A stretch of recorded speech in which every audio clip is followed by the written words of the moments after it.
da betrachte ich den Himmel, ja noch so genau. So seh ich die Farben, halb weiß und halb blau. Und seh ich die Farben am Himmel so rein, so fällt mir ja immer mein Heimatland ein. Schaut auf wie zum Himmel, betracht ich die Stirn. Weiß-blau ist bayerisch, drum haben wir's so gern. Weiß-blau ist bayerisch, drum haben wir's so gern.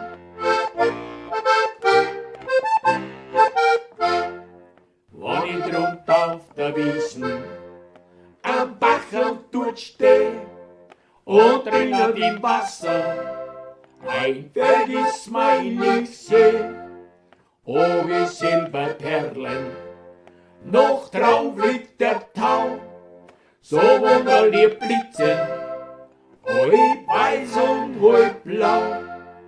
Drum rock ich mir ein Streisel auf mein Hut ja so gern. Weiß-blau ist bayerisch, drum haben wir's so gern. Weiß-blau ist bayerisch, drum haben wir's so gern.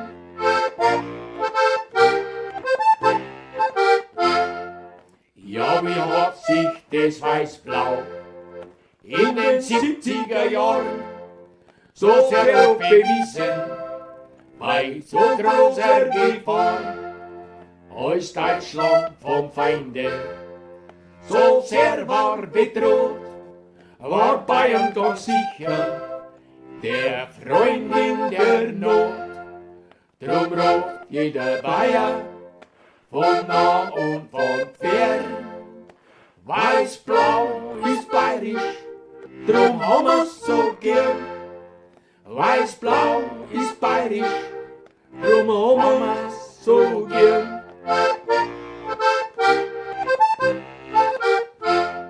Ja, die weiß-blaue Fahne, die ist unser Stolz, unsere Berge und Seen und auch unser Haus. Und ruft uns der Herrgott, ja, das muss auch einmal sein. Wir Bayern bleiben daheim, ein der Ewigkeit treu. Und kämen dann in Himmel, sollen's alle Leid hören. Weiß-blau ist bayerisch, drum haben wir's so gern. Weiß-blau ist bayerisch, drum haben wir's so